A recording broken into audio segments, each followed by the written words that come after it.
Chào các bạn, hôm nay mình xin phép giới thiệu với các bạn cái quá trình tạo ra một cái bản CV ấn tượng bằng phần mềm Microsoft Word.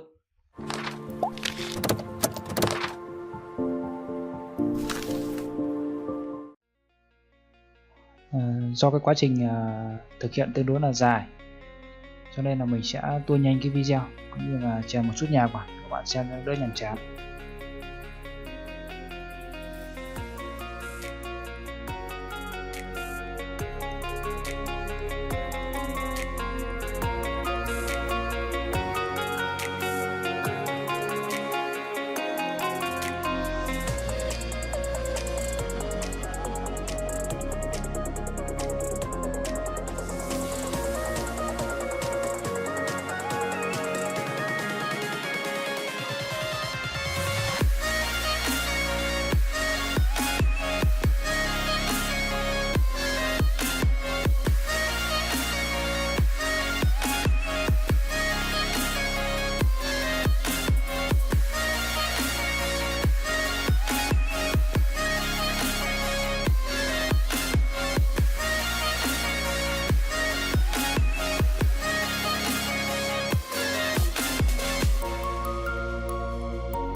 Ok, như vậy là chúng ta đã cùng nhau hoàn thành một cái bản CV có thiết kế khá là đẹp. Trên phần mềm Microsoft Word mình sẽ để link download cái file mẫu này ở dưới phần description của video. Các bạn nhớ subscribe, đăng ký ủng hộ kênh, cũng như là có cái gì thắc mắc hoặc là góp ý thì hãy comment phía dưới video nhé. Xin cảm ơn các bạn. Hẹn gặp lại các bạn ở những video tiếp theo.